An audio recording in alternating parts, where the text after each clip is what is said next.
बस एक निवेदन सबसे करना चाहूंगा, जितने लोग आस्था चैनल पर सुन रहे हैं, जितने फेसबुक पर सुन रहे हैं और जितने बैतुल की पावन धरा पर श्रवण कर रहे हैं, उनसे एक बात कहूं। 1 रुपए कमा रहे हो, 1.25 रुपए खर्च हो रहा है, घर में पैसा नहीं दिख रहा, टेंशन आए दिन आ रहा है, कुछ ना कुछ काम अटक रहा है, बच्चों का जॉब नहीं लग रहा, बेटियों की शादी, बच्चों का विवाह नहीं हो रहा, संतान प्राप्त नहीं हो रही। शिव महापुराण की कथा कहती है मीरा बावरी हो गई, कर्मा बावरी हो गई, नामदेव, तुकाराम, रामकृष्ण परमहंस, चैतन्य महाप्रभु, भारत की भूमि के जितने साधु, सन्यासी, तपस्वी, साधक, उपासक, संत, महात्मा, ये सबको पागलों की गिनती में गिना गया। और शास्त्र के हम भी कहते हैं जितने साधु, सन्यासी, तपस्वी, साधक, उपासक, जितने कथाकार, जितने भगवान की भक्ति में डूबने वाले, जो भगवान की भक्ति में रम रहे हो, भगवान के स्मरण में रम रहे हो, वो सब की सब पागलों की गिनती में आते हैं। कथा बाचने वाले भी पागल, कथा सुनने वाले भी पागल। समझदार तो वो है जो कथा में आते ही,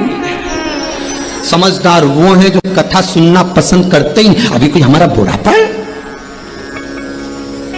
वो समझदार दिन रात कमाने में लगे हैं, दिन रात जोड़ जोड़ के लाते जाए, देते जाए, लाते जाए, देते जाए। पर कभी मन में विचार करो, एक बार तो कम से कम अपने पति से जरूर पूछो, इतना भाग दौड़ करते हो, 8-8 बजे दुकान से जाते हो, रात को 11-11 बजे तक आते हो, किसके लिए कमा रहे हो? 2 रोटी सही से नहीं खा पाते हो, 2 रोटी सही से नहीं खा पा रहे हो, चैन की जिंदगी नहीं जी पा रहे हो,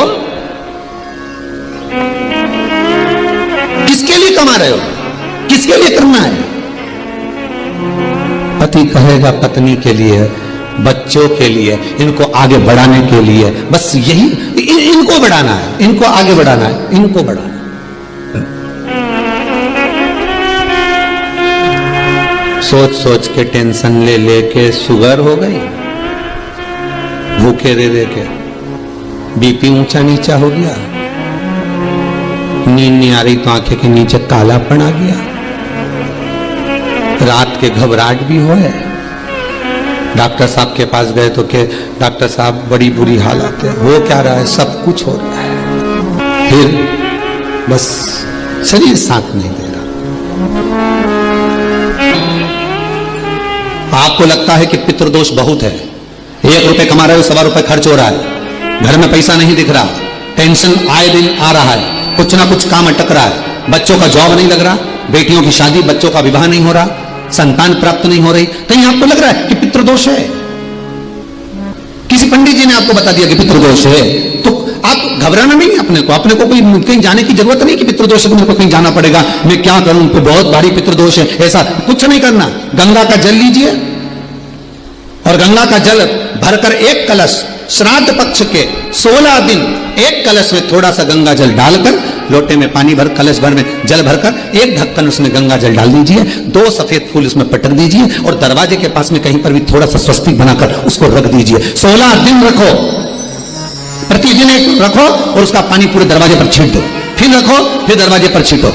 कैसा भी पितृदोष होगा, गंगा महारानी उस पितृदोष को समाप्त कर देती है, क्योंकि शिव के साथ निवास करती है, शंकर के साथ वो रहने वाली है। कोई साधारण है गंगा? गंगा जब चलती है तो शिव से आज्ञा लेकर जाती है कि मुझे ये लेने आया है। गंगा शंकर से आज्ञा लेकर जाती है कि ये मुझे ले जा रहे हैं, ये मुझे लेने के लिए आए, मैं इनके साथ जाना चाहती हूं, मैं जाऊं, तब शिव आज्ञा करते हैं, क्योंकि शंकर ने तो अपनी जटा में भर लिया था। फिर भागीरथ महाराज ने तप करा था, केदारताल कथा में वर्णन किया, जहां वापिस तप करा केदारताल, फिर तप करा। क्या चाहती हो? गंगा कहती है भागीरथ जी के कुल को तारना। 1 जटा का केश खोला, गंगा निकल कर चलती वहां से। पूछेंगे शंकर कहां गई? आपके साथ रह गया कोई व्यक्ति और बिना पूछे चले जाए, कोई श्रेष्ठता है क्या? ढूंढोगे कि नहीं ढूंढोगे? गया कहां? क्या बात है, दिख नहीं रहा है, गया कहां पर है, ये किस जगह पहुंच गया है? ये पूछना तो पड़ेगा कि आखिर गया कहां। गंगा जब चलती है तो पूछ कर जाती है, जब जब किसी नदी का जल भर कर लाओ,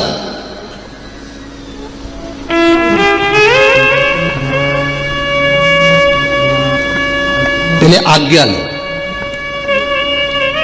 हम फिर निवेदन करेंगे,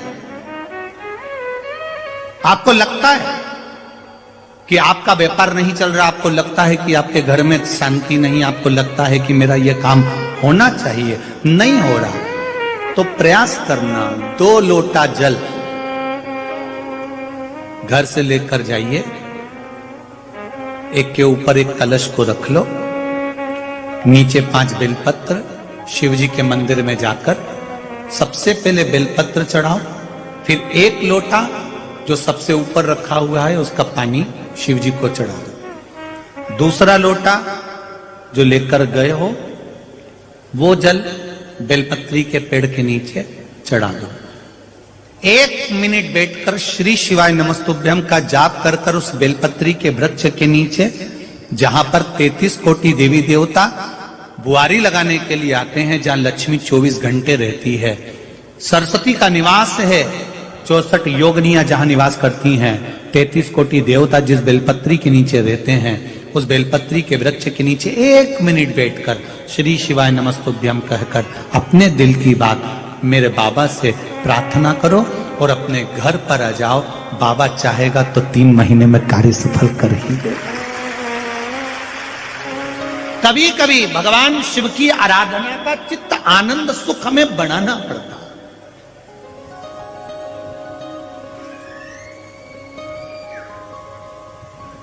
जाओ शिव मंदिर में थोड़ा विश्वास लेकर, थोड़ा भरोसा लेकर,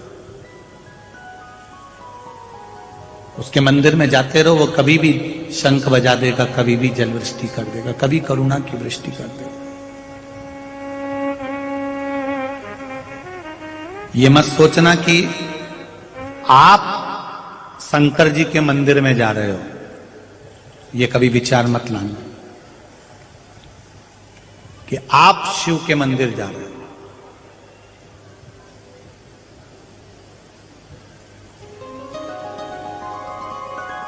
जब संकट कटने लगे, मिटने लगे कलेश, तब समझ जाना कि तुम्हारे दिल में शिव ने कर लिया प्रवेश। तब समझ जाना। संकट कटने लगे, तकलीफें कटने लगे, दुख कटने लगे, 1 लोटा जल चढ़ाते चढ़ाते तुम्हारा मन शिव में रमने लगे। शिव महापुराण की कथा ये लाखों भक्त जो श्रवण कर रहे हैं, आस्था चैनल के माध्यम से, फेसबुक यूट्यूब के माध्यम से, चाहे या दिल जब शिव से जुड़ने लगे, महादेव से जब मन लगने लगे,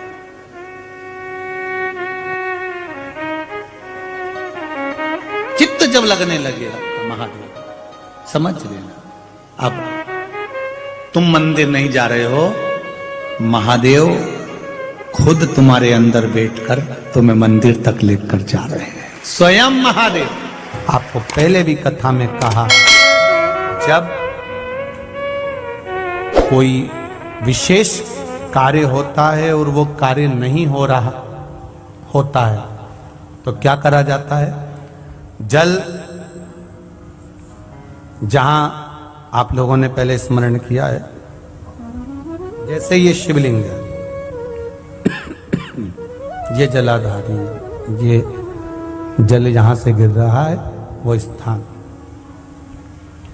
जब विशेष कोई कार्य होता है, अटक रहा है, नहीं हो रहा, गणेश जी वाली जगह पर जल चढ़ाइए, सबको मालूम है ना, जलाधारी में। फिर षडानंद कार्तिकेय वाली जगह पर जल चढ़ाइए, बीच में अशोक सुंदरी का स्थान है, वहां जल चढ़ाइए। चढ़ाते चढ़ाते माँ पार्वती मैया के हस्त कमल पर जल चढ़ाकर फिर शिव जी पे जल चढ़ाइए। थोड़ा सा जल बचाइए, वो जल बेलपत्री के वृक्ष के नीचे ले जाकर अपने मन का भाव कहकर चढ़ा दीजिए। 4-5 दिन चढ़ाकर देखिए, बाबा हाथ पकड़ लेगा और वो कार्य सफलता देगा ही। शिव तत्व की ओर